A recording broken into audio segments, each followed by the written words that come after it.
Assalamualaikum warahmatullahi wabarakatuh.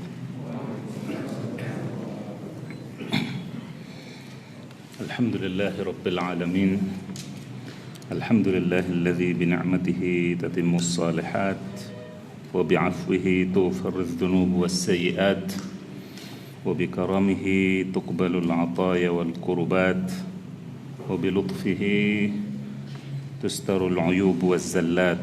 Asyhadu an la ilaha illallah wahdahu la syarika lah wa asyhadu anna Muhammadan abduhu wa rasuluh. Salawatullahi wa salamuhu alaihi wa ala alihi wa ashabihi ajma'in.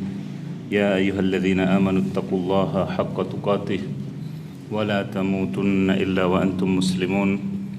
Ya ayyuhan nasu taqu rabbakumul ladzi khalaqakum min nafsin wahidah wa khalaqa minha zawjaha wa batha minhuma rijalan katsiran wa nisaa'a.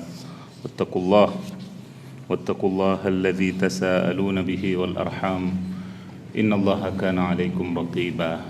Ya ayyuhalladzina amanu taqullaha wa qulu qawlan sadida yuslih lakum a'malakum wa yaghfir lakum dhunubakum wa may yuti'illaha wa rasulahu faqad faza fawzan 'azima. Amma ba'd, fa inna ahsanal hadithi kitabullah wa khairal hadi hadi Muhammadin sallallahu alaihi wasallam wa syarral umuri muhdatsatuha wa kullu muhdatsatin fid dini bid'ah wa kullu bid'atin dhalalah wa kullu dhalalatin fin nar.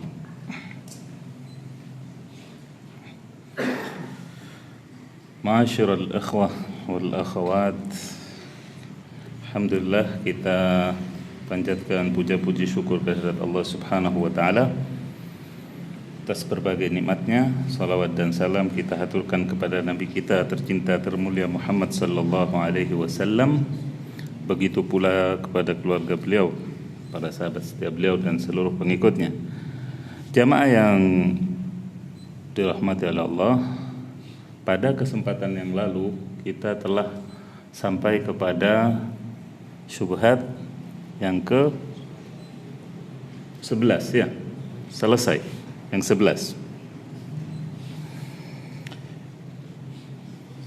Atau di akhirnya setelah penjelasan tentang hadis la tattakhidhu qabri 'idan wa la buyutakum qubura wa sallu 'alayya fa inna salatakum tablughuni haitsu kuntum.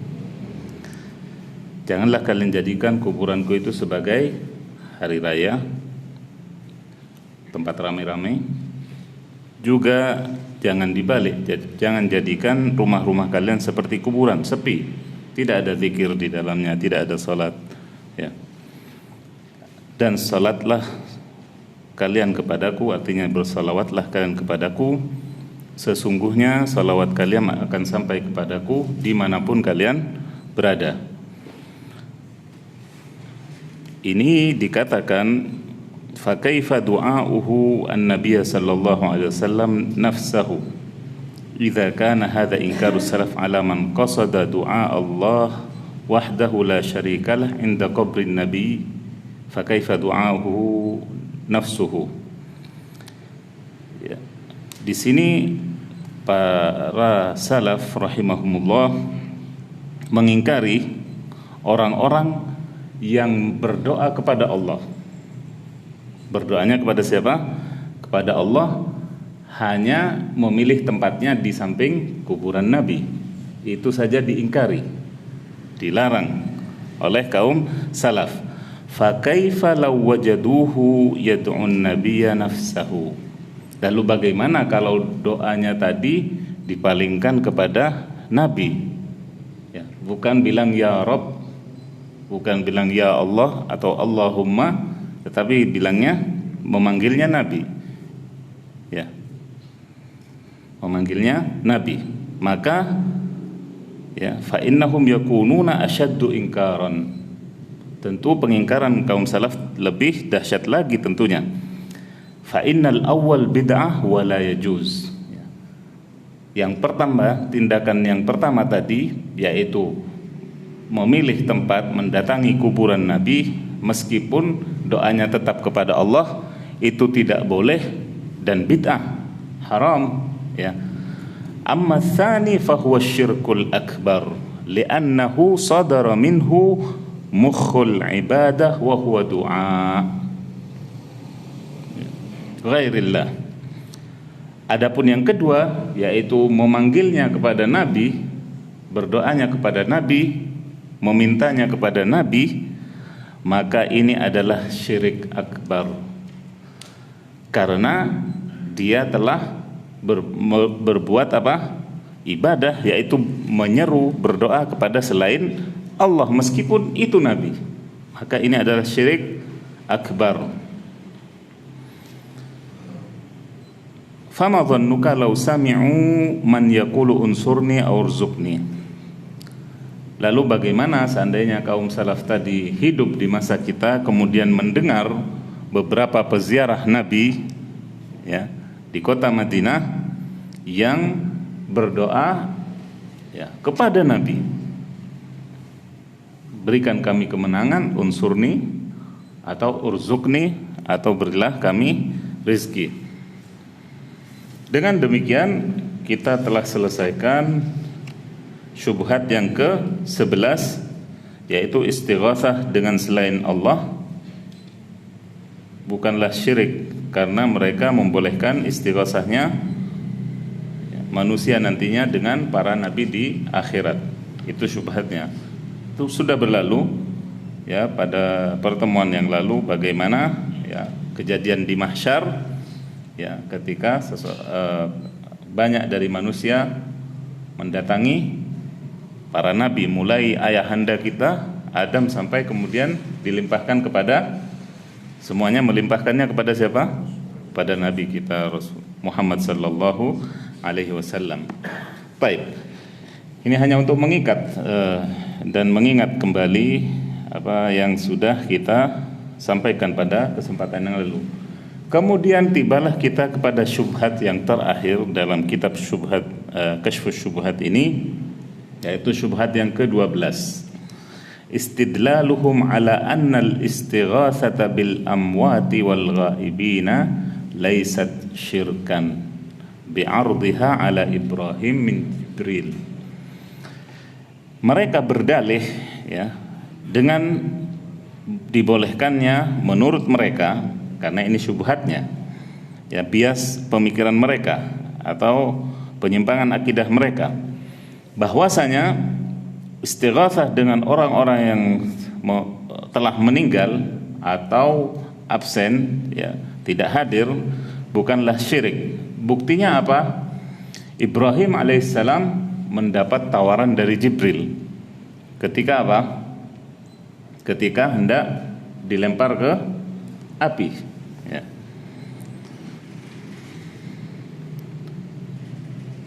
Di sini muallif rahimahullah menyebutkan walahum syubhah ukhra wa hiya qissatu Ibrahim alaihi salam lamma ulqiya fin nari i'tarada lahu Jibril fil hawa faqala alaka hajah faqala Ibrahim alaihi salam amma ilaika fala qalu falau kanatil istighatsah bi Jibril syirkan lam ya'ridha ala Ibrahim. Kisah Ibrahim alaihissalam ketika beliau dilemparkan ke neraka, ke api. Kemudian saat itu muncullah Jibril atas utusan Allah, ya, berada di udara, terlihat oleh Ibrahim alaihissalam. Karena apa? Karena gumpalan api yang sangat besar, ya, sehingga Jibril kalau tampil di atas ini, ya, karena wallahu alam sedang menyamar ataukah dalam bentuk aslinya. Kalau dalam bentuk aslinya pasti terlihat, tapi kalau menyamar, ya, mungkin menyamar sebagai manusia biasa mungkin tidak terlihat. Makanya kemudian dikatakan di sini fil hawa, di udara, keadaan Jibril alaihissalam saat itu. Kemudian apa yang terjadi, ya? Jibril menawarkan kepada Ibrahim, kamu butuh sesuatu, ya, kamu butuh sesuatu, bantuan atau juga tentunya bantuan. Maka Ibrahim menjawab, kepadamu tentu tidak, butuhku hanya kepada Allah. Ini menunjukkan apa? Keteguhan Ibrahim alaihissalam di saat beliau di puncak-puncaknya ujian, ya. Di puncak-puncaknya ujian. Maka syubhat orang yang berdalih dengan kisah ini, andai meminta tolong kepada makhluk itu tidak boleh, ya, tentu Jibril tidak bakal diutus oleh Allah untuk menawarkan bantuan kepada Ibrahim. Subhanallah. Baik, bagaimana menjawab syubhat ini? Di sini dikatakan, hinama amara aduwullahi Namrud bi jam'il hatab azim thumma adrama fihi an-nar wa amara bi ilqa'i Ibrahim fiha, i'tarada lahu Jibril fil hawa hina ulqiya min janiq faqala alaka hajah fi hadhihi ad-dhiqah wash-shiddah ana fa'aka biha faqala amma ilaika fala fasabara fi shiddah hadhihi al-hajah. Ketika Namrud sebagai musuh Allah mengumpulkan bahan bakar berupa hatab, yaitu ranting ataupun pohon-pohon yang sudah dikeringkan untuk bahan membakar Ibrahim. Kemudian Ibrahim dilempar ke dalamnya dengan menjanik. Menjanik itu seperti meriam, ya, kalau di masa kita ini disebut. Tapi bentuknya seperti ketapel begitu, dilempar, dia ditaruh di ini, kemudian pentalannya itu seperti itu. Karena apa? Kumpulan atau tumpukan ranting dan dahan atau pepohonan itu sudah di atas kemampuan atau ketinggian manusia, ya, begitu besar dan banyaknya kumpulan yang seperti menggunung. Maka pakai alat, melemparnya Ibrahim sendiri itu pakai alat, tidak bisa mereka lempar dengan tangan mereka atau rame-rame. Di saat seperti itu, ya, Allah mengutus Jibril kemudian menawarkan seperti tadi bantuannya. Tetapi Ibrahim menolaknya, dan Ibrahim mengucapkan hasbunallahu wa ni'mal wakil. Hasbunallahu wa ni'mal wakil, ay kafinallahu wahdah wa ni'mal mawqulu ilaihi amru ibadihi. Cukuplah Allah sebagai, ya, zat yang mencukupi segala kebutuhan hambanya, dan dia sebaik-baik wakil, yaitu sebaik-baik zat yang juga diserahkan kepadanya seluruh perkara hambanya. Kemudian setelah mengucapkan kalimat ini, Allah Subhanahu wa ta'ala berfirman kepada api tersebut, kuni bardan wa salaman ala Ibrahim, ya. Wahai api, jadilah engkau itu bardan, dingin. Api tabiatnya apa? Panas membakar, ya. Api tabiatnya panas membakar, ya, menghanguskan. Allah katakan kepada api, jadilah engkau dingin. Tidak cukup Allah berkata dingin saja jadi dingin, dibalik fungsinya, yang tadinya untuk membakar, memanaskan, ini disuruh jadi dingin oleh Allah Subhanahu wa ta'ala. Kata para mufassir, seandainya Allah berhenti di sini, niscaya api di dunia itu akan menjadi dingin terus. Dan dinginnya itu bukan sekedar dingin sejuk, tapi dingin yang seperti salju, menggigil, membuat orang menggigil. Allah tidak berhenti di sini. kuni bardan wa salaman. Dan juga dinginnya itu membawa keselamatan, artinya dingin yang sejuk. Karena bentuk siksaan Allah nanti di neraka juga adalah bukan hanya panas, tapi juga dingin, zamharir. Ya. Oleh karena itu juga dikatakan bahwasanya di hari itu, di hari kejadian itu, api di seluruh dunia tidak berfungsi. Tidak ada orang masak, karena api di seluruh dunia waktu itu tidak berfungsi di saat kejadian itu. Ya, disebutkan oleh beberapa keterangan dari para mufassir tentang ayat ini. Wasalaman ala Ibrahim, dan khusus untuk Ibrahim, artinya berlaku untuk Ibrahim saja.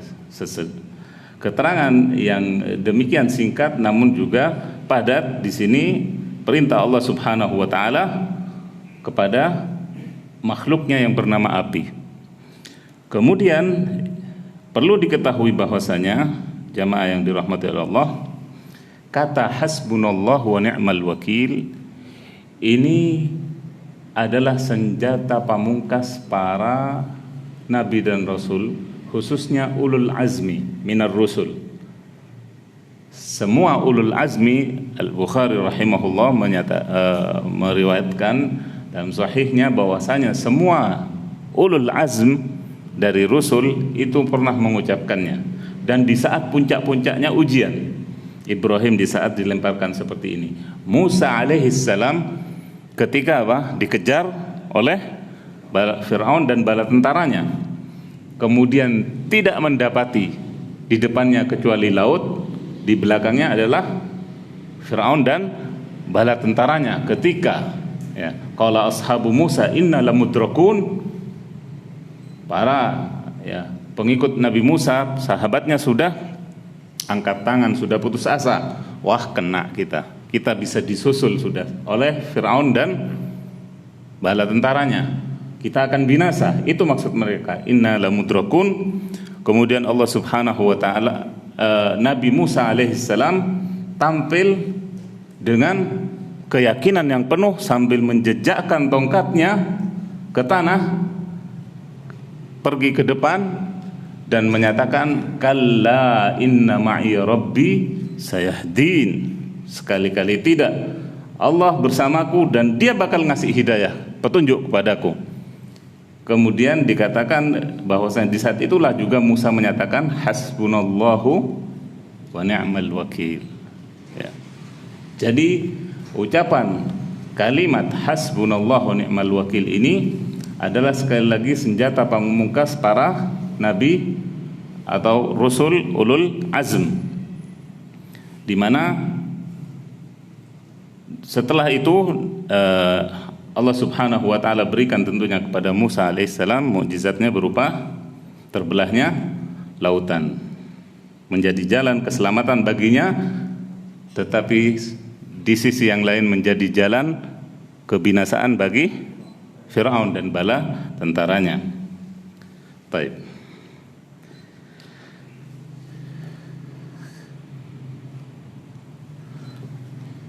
Berkenaan dengan kalimat hasbunallah wa ni'mal wakil ini, ada beberapa hal yang ingin saya sampaikan.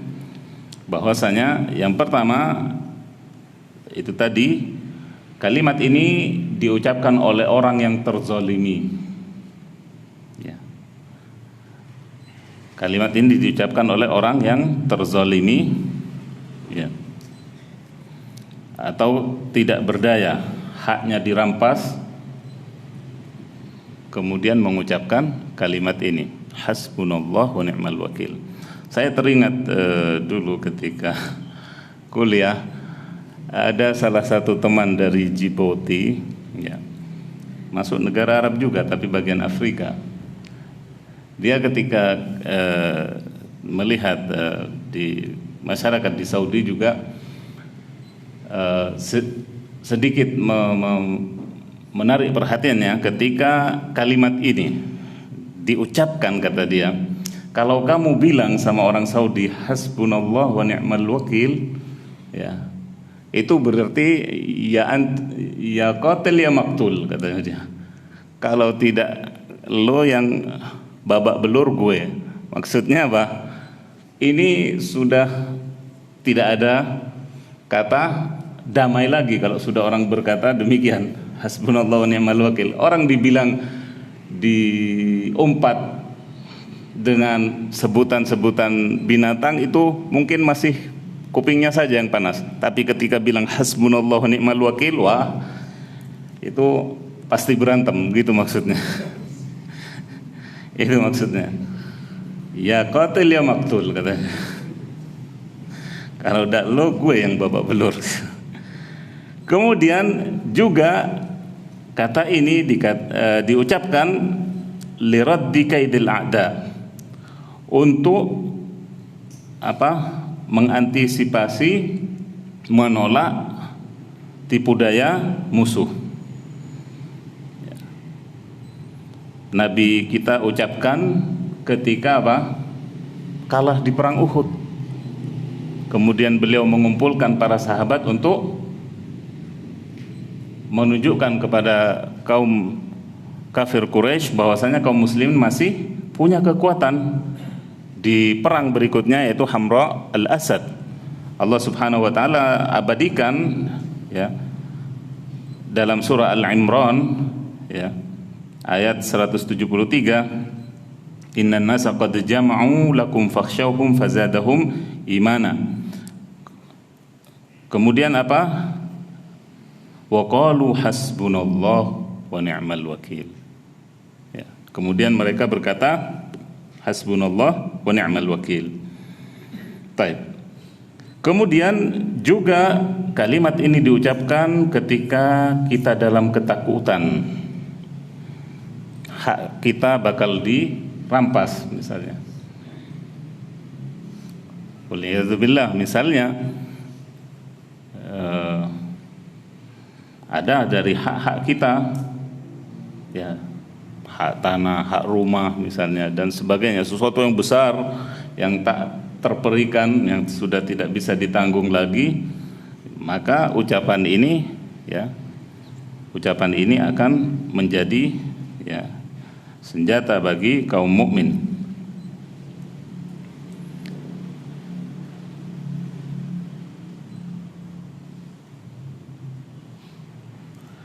Kemudian kalimat ini juga dikatakan ketika baru mengalami kezaliman. Jadi ketika mau memperkirakan bakal terzalimi, ketika terjadi kezaliman, kalimat ini juga diucapkan ya. Kalau tadi ketika bakal dikhawatirkan bakal tertimpa kezaliman ya, hadis Aisyah dalilnya, hadis Aisyah radhiyallahu anha ya, ketika bersama beberapa madunya ya, dan kisahnya ma'ruf, insyaallah lain waktu kita bahas.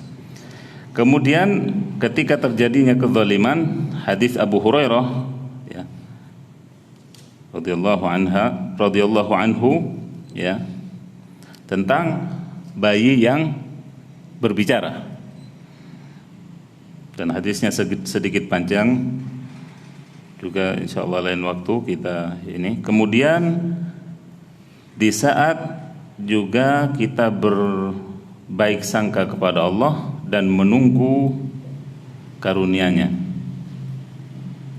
di saat kita ya harap-harap cemas, tapi kita yakin Allah bakal memberikan pertolongannya kepada kita, kita ucapkan juga hasbiyallah wa ni'mal wakil, ni'mal maula wa ni'man nasir. Baik. Faedahnya apa dari ucapan ini? Tadi kapan diucapkan? Sekarang apa faedahnya mengucapkan kalimat hasbunallah wa ni'mal wakil? Atau kalau kita sendirian hasbiyallah wa ni'mal wakil ya. daf'us su' wal adza, untuk menolak ya kejelekan, keburukan dan gangguan dari jin dan manusianya. Sama, kita ucapkan hasbiyallah wa ni'mal wakil, menolak sekali lagi keburukan atau kejelekan dan gangguan. Kemudian juga yang kedua, kasbur ridhar rahman jalla wa ala, untuk meraih, mendapatkan ridha Allah subhanahu wa ta'ala, karena kita pasrahkan semua urusan kita kepada Allah dan kita nyatakan hanya Allah sebaik-baik tempat mewakilkan perkara ya. Kita ya serahkan, pasrahkan, kita limpahkan seluruh urusan kita kepada Allah, kemudian kita puji Allah bahwasanya dialah zat yang memang paling layak untuk diwakilkan kepadanya segala urusan. Itu artinya. Maka dengan ucapan ini kita akan menggapai ya ridha Allah subhanahu wa ta'ala, karena Allah zat yang ya maha terpuji dan suka dipuji oleh hambanya ya. Kemudian yang ketiga, faedah dari ucapan ini adalah bathur ru'bi wal khauf fi nufusiz zalimin wal a'da, untuk menggetarkan musuh dan menakuti mereka, juga orang-orang zalim.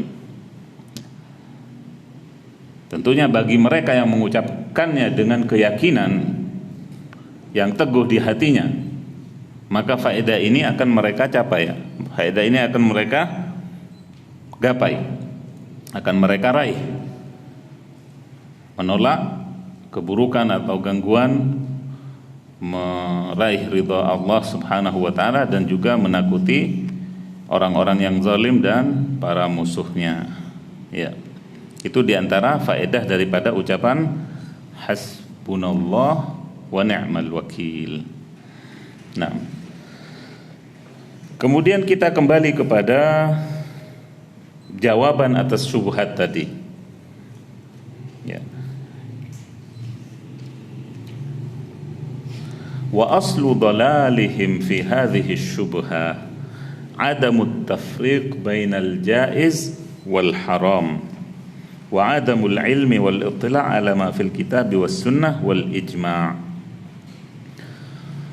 Dasar kesesatan mereka dalam syubhat ini, mereka tidak bisa membedakan antara ya mana yang boleh, mana yang terlarang, mana yang mubah, mana yang haram. Mereka tidak bisa membedakan karena mereka tidak punya ilmu ataupun juga mutalaah terhadap Alkitab dan As-Sunnah serta ijma'.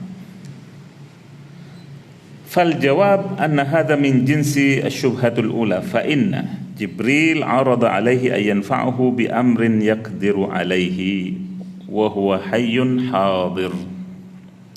Pertama ya, bahwasanya Jibril menawarkan bantuannya kepada Ibrahim alaihissalam dengan apa yang bisa atau mampu Jibril lakukan, sedang dia hadir berkomunikasi langsung dengan Ibrahim alaihissalam ya.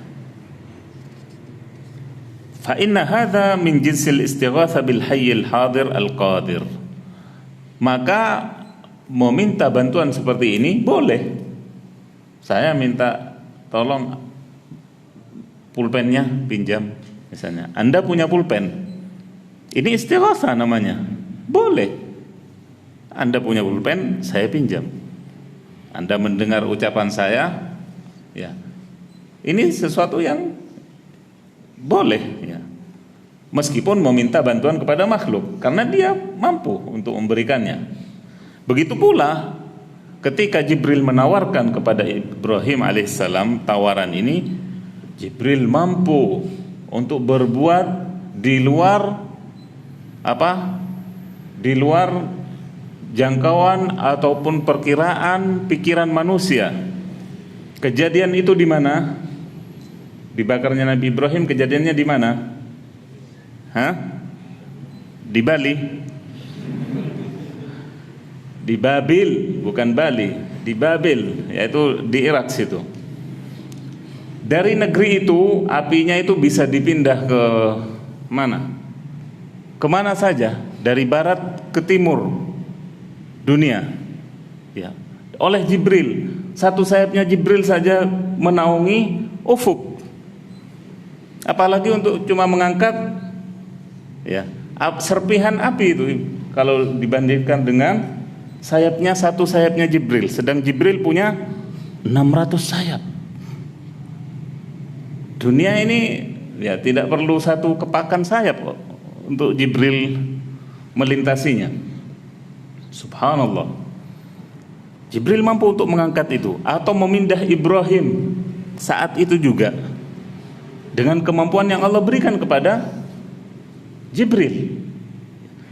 Jadi Jibril punya kapasitas untuk melakukan, untuk apa? Memberi bantuan yang bisa mengeluarkan Ibrahim alaihissalam dari mauqif atau dari keadaan itu. Dan ini boleh. Jibril tidak menawarkan memindah Ibrahim ke surga langsung. Tidak. Maksudnya seperti itu. Dan ini sekali lagi permintaan tolong yang dibolehkan.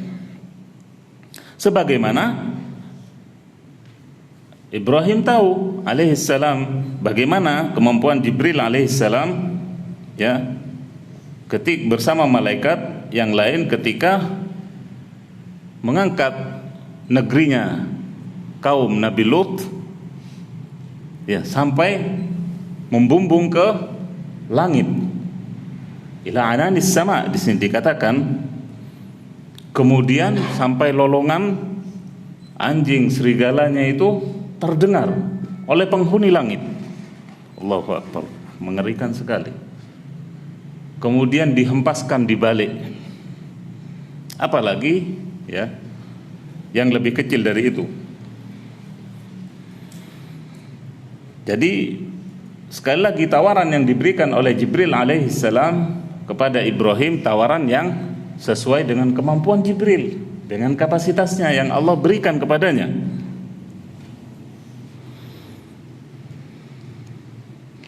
Sama juga permisalannya dengan ketika ada orang mampu di sini, katakan wa hadza ka rajulin ghaniyyin lahu malun katsir yara rajulan muhtajan faya'ridu alaihi ay yaqridahu aw ay yahaba lahu syai'an yaqdiya bihi hajatahu. Atau ketika kita didatangi oleh seorang miliuner misalnya. Katakan di sini orang yang kaya. Dia punya apa? Punya ATM. Punya ya banyak harta. Kemudian orang miliarder ini melihat orang yang tidak mampu, kemudian dia menawarkan mau rumah di mana misalnya, di Menteng. Dia mampu untuk itu. Apakah kemudian kalau orang yang ditawari itu menerima tawaran itu, apa kemudian jadi orang musyrik? Nah, ya tidak. Sama kasusnya dengan Nabi Ibrahim tadi, yang ditawari oleh Jibril dengan kapasitasnya. Ya tidak musyrik kalau diterima sebenarnya oleh Ibrahim. Tapi Ibrahim alaihissalam memilih yang lebih dari itu, tawaran yang lebih dari itu dari Allah langsung. Ya. Tapi sekali lagi ini menunjukkan apa bolehnya menerima sesuatu pemberian bila pemberian itu diberikan oleh orang yang memang mampu untuk memberikannya. Ya. Maka fa'aina hadza min istighatsatil ibadati wasyirk. Maka ini tidak bisa dimasukkan, tidak bisa dikategorikan sebagai istighatsah dalam hal ibadah ataupun kesyirikan. Nah, Maka orang di sini dikatakan bahkan faman qala inna hadhihi mithla hadhihi au tawaqqafa fiha fahuwa musabun fi aqlihi. Orang yang tidak bisa membedakan antara dua perkara, istighatsah dengan makhluk dalam hal ibadah, dalam hal keduniaan, maka berarti akalnya goncang, akalnya tidak sehat, karena perbedaannya jelas. Ya. Kemudian sebagai penutup di sini dikatakan at-tauhidu la budda an yakuna bil qalbi wal lisani wal amal fa in ikhtalla wahidun minha intafal Islam. Yang namanya tauhid itu harus diwujudkan dalam hati, dengan lisan, dan dengan amalan, perbuatan, ya. Bila salah satu dari tiga unsur ini tidak ada, maka berarti bisa menggugurkan keislamannya atau membatalkan keislamannya.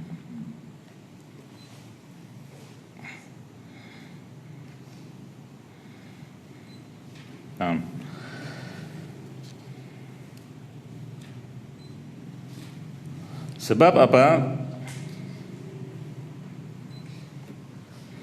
Orang law wahada bilisanihi duna qalbih ma nafa'ahu tauhiduhu.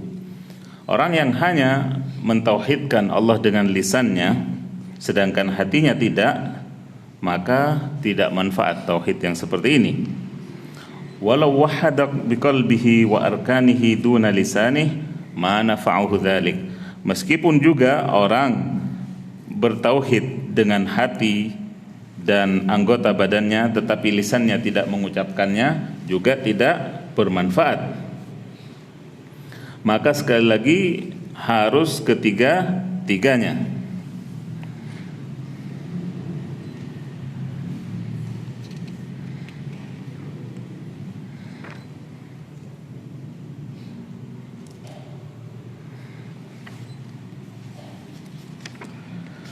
Baik.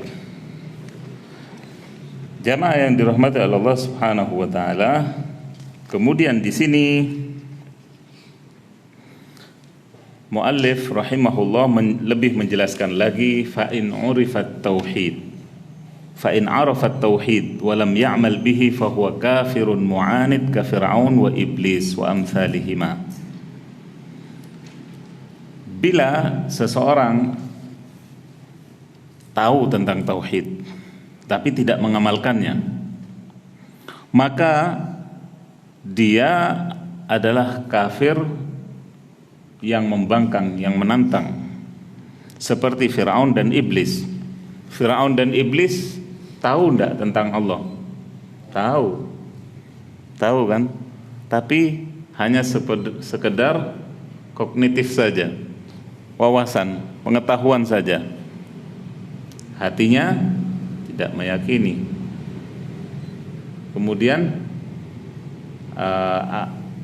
amalannya tidak ada, tidak pernah sujud ruku sekalipun dalam hidupnya. Bahkan dikatakan di antara para mufassir itu ya, ada yang sampai ya memberikan keterangan ketika Firaun itu hendak ditenggelamkan oleh Allah, ya, malaikat Jibril itu saking gemesnya, takut ya, Firaun ini sempat mengeluarkan kalimat tauhid, itu disumpal sama Jibril alaihissalam, ya. Padahal Allah Subhanahu wa taala menuliskan untuk dia mati dalam kekafirannya, tapi saking jengkelnya gitu. Kemudian iblis juga, apakah iblis itu tidak kenal sama Allah? Kenal, bahkan taat tadinya, tapi karena hasud yang membakarnya kepada Adam alaihissalam sampai kemudian dia menjadi kafir. Makanya ketika dia diusir dari surga, bersumpahnya dengan kesyirikan tidak?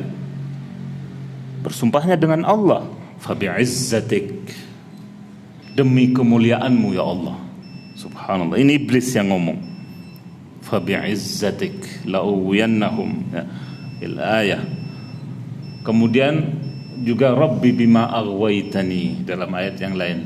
Ya Rabb, karena engkau sudah terlanjur menggelincirkan aku, ini kesalahannya disalahkan kepada Allah juga, subhanallah.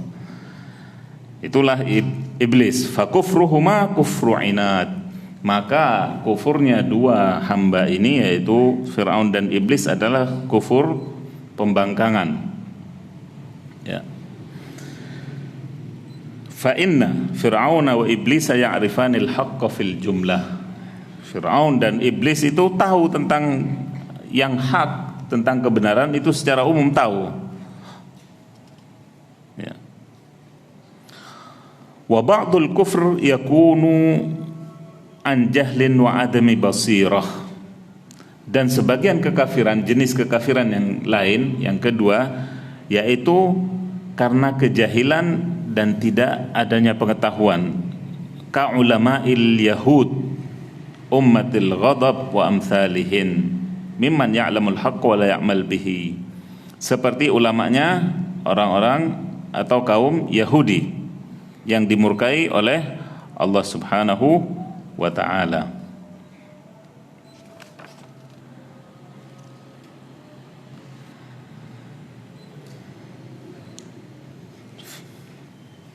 Kemudian ada jenis yang berikutnya, yaitu tentang kaum munafik.